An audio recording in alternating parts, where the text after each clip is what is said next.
اهلا بيكم اصحاب برج العذراء، عاملين ايه؟ وحشني كتير جدا. يا رب تكونوا بالف صحه وخير وسعاده يا رب. هنجدد مع بعض الطاقه العامه لفنجانك بتاريخ اليوم 25/6. الطاقه بتاعتي مفتوحه الزمن، في اي وقت تستضيف فيه الفيديو خد منه الطاقه اللي تناسبك. لو انت كنت اول مره تشوف الطاقه، يا ريت تشترك معانا في القناه وتدوس لايك للفيديو وتقول رايك في الكومنتات. يا برج العذراء حطوا الطاقه وسموا الله وصلوا على النبي في الكومنتات. تعالوا بينا نشوف طاقة فنجانك الأيام القادمة عايز تقولك ايه يا عذراء. بسم الله الرحمن الرحيم.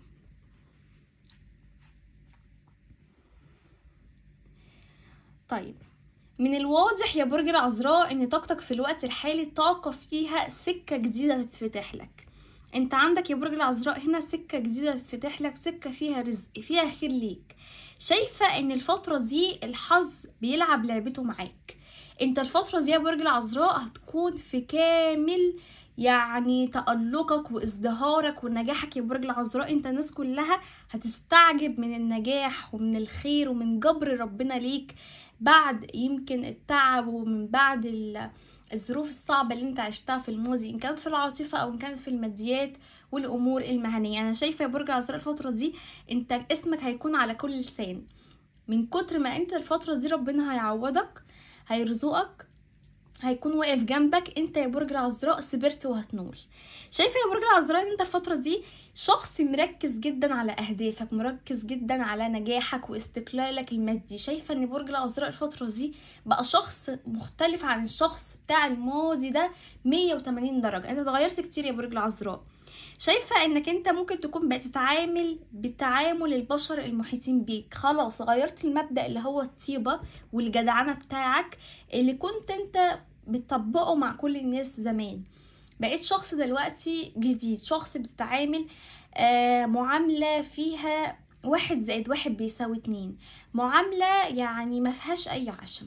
بقيت شخص بتتعامل مع اللي قدامك على اساس انك انت اشوف افعالك، اتعامل معاك، غير كده عمري ما هتعامل معاك. فانا شايفه برج العذراء الفتره دي بقيت شخص ناضج، بقيت شخص عندك معرفة ووعي اكتر من الماضي. شايفاك انك انت حطيت حدود لناس كتير يا برج العذراء، وحطيت كمان حدود لنفسك. ما بقيتش انت عايز تخش في جدالات او نقاشات الفترة دي، بقيت قافل على نفسك بابك، بقيت مكبر دماغك الفترة دي يا برج العذراء. شايفاك انك انت في طاقة انتظار، في طاقة انتظار، يمكن لشخص، يمكن لمبادرة، يمكن لمكالمة مهمة.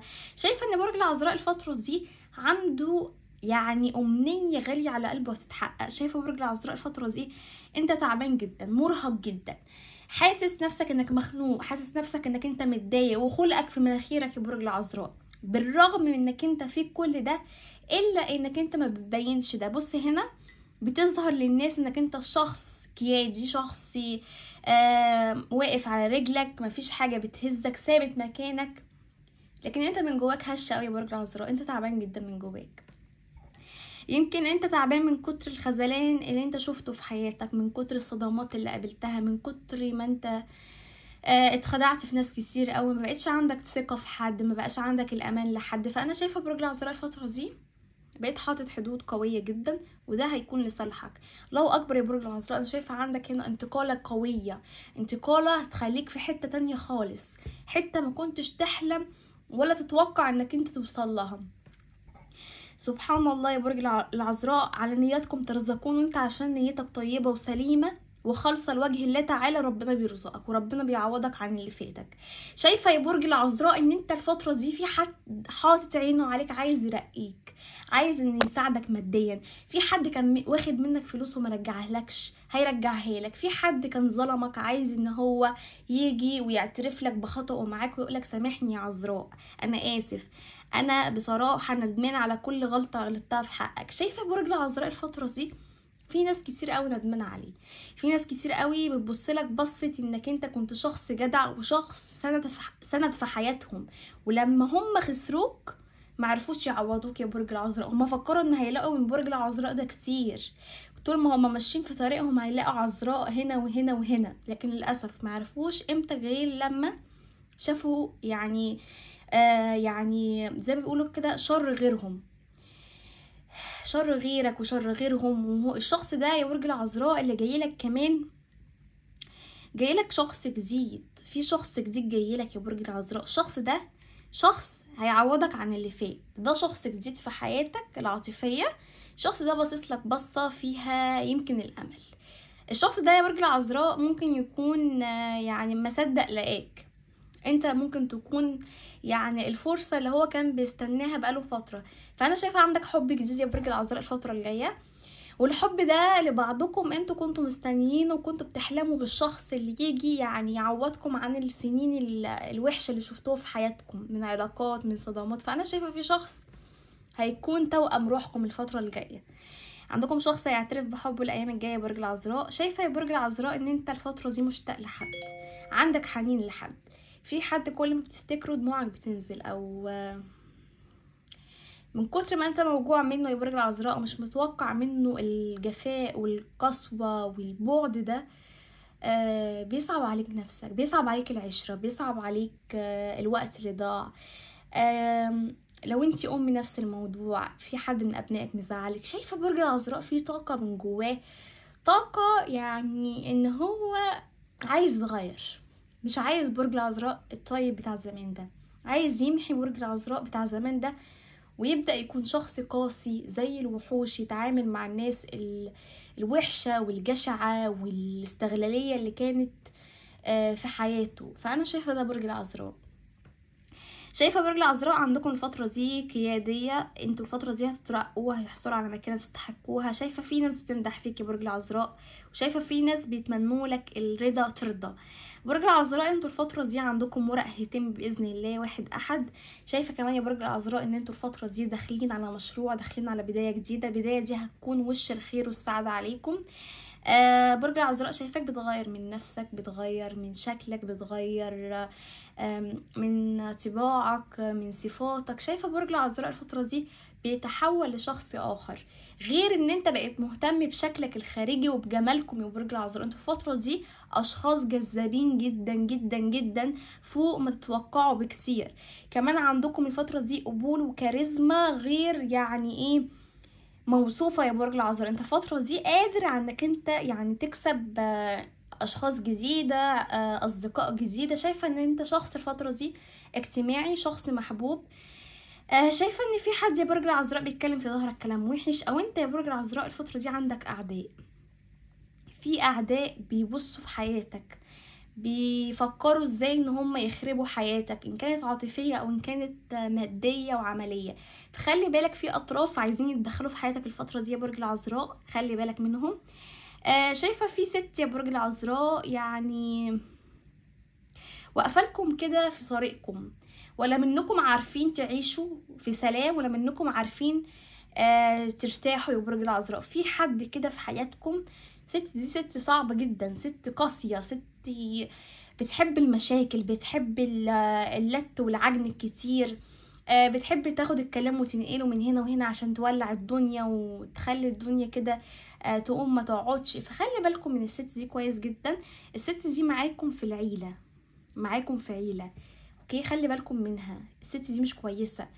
ممكن تكون بتوصل كلام غير الكلام الحقيقي، فبيحصل ممكن مشادات، يحصل خلافات، يحصل مشكلة. خلي بالكم منها لان هي ست غيورة جدا، عندها كمان غيرة منكم. فانا شايفة برج العذراء انت تكتشف حقيقتها وتوقفها عند حدها. برج العذراء في شخص هنا يا برج العذراء بيراقبكم، في شخص بيراقبكم وبيحن للذكريات الحلوة اللي انتوا عشتوها سوا مع بعض. الشخص ده ممكن كانت تجمعكم دي علاقة فيها ترسيم كزواج ما بينكم، كان أطفال، أو دي علاقة كانت زواج أو علاقة حب دامت لفترة طويلة. أنا شايفة إن الشخص ده بيفتكركم يا برج العذراء وبيتخيلكم في كل لحظة هو بيكون فيها. شايف إن هو يعني مش هيعوضكم يا برج العذراء، شايفكم ان انتوا ما شاء الله عليكم، ربنا كرمكم، ربنا زادكم، وبقيتوا تقدروا تستغلوا وقتكم لصالحكم. يعني مبقيتوش تفكروا فيه خالص، وبقيتوا تفكروا في نفسيكم وفي نجاحاتكم وفي تغييركم، وبقيتوا تركزوا على مستقبلكم اكتر بكتير من تركيزكم على رجوعه او حبه او اي حاجة تربطكم بيه. شايفة ان الشخص ده بيشوفكم ان انتوا بقيتوا اشخاص قاسيين عليه قوي يا برج العذراء، وهو بيقول لنفسه مستحيل برج العذراء يعني يتغير كده من باب للطاقة، ده اكيد في ان الشخص ده شاكك ان في حد في حياتك، لما في حد بيشيلك منه من عيلتك او من اصدقائك. تمام، انا شايفه يا برج العذراء ان الشخص ده هيرجع يكلمك، هيرجع يتواصل معاك تاني، لان هو زعلان عليك قوي. ولو في طرف ثالث في حياته، فانا شايفه في الوقت الحالي مفيش طرف ثالث، شايفاه وحيد، شايفاه بيتألم في بعيدك، شايفاه ان هو بيقول اللي انا فيه ده كله بسبب ظلمي ليه، وبسبب قساوتي عليه، وبسبب ان انا كنت باجي عليه كتير، مكنتش مقدر وجوده في العلاقة، كنت طول الوقت محسسه بالتجاهل وعدم الاعتراف لما كان في حياتي. فهو بيشوف ان ده عقاب ليك، وبيقول لك يعني يا ريت ترجع لي تاني وانا في انتظارك. الشخص ده ياخد معاك خطوة، بس هو بيمر بمشاكل في الوقت الحالي.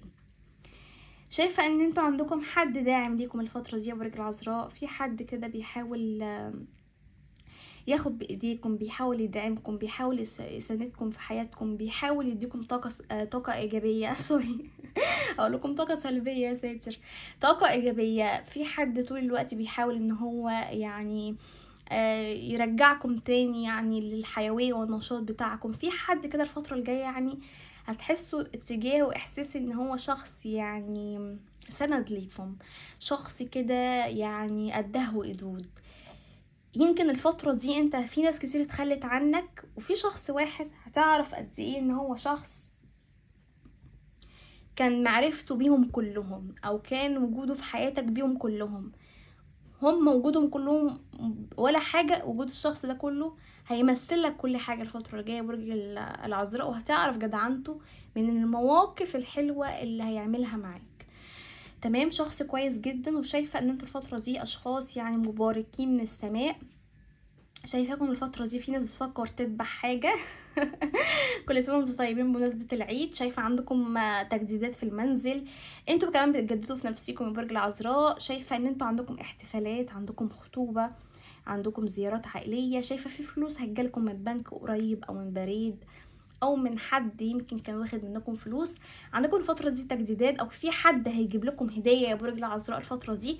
وخلي بالكم في حد بقالكم كتير قوي ما شفتوهوش يا برج العذراء، صديق ليكم قريب ليكم هيجمعكم بيه صدفة، او هتكونوا ماشيين وانتوا بتجيبوا حاجة، بتشتروا حاجة، تعملوا حاجة معينة، هتشوفوه صدفة يا برج العذراء، وهترجع علاقتكم احسن بكثير مما كانت يا برج العذراء في الاول. وعندكم مفاجأة حلوة جدا هتسمعوها وهتعرفوها خلال الايام القادمة. كده تكون خلصت قراءتنا، اشوفكم الفيديو القادم على خير ان شاء الله. متنسوش اللايك للفيديو والاشتراك في القناة.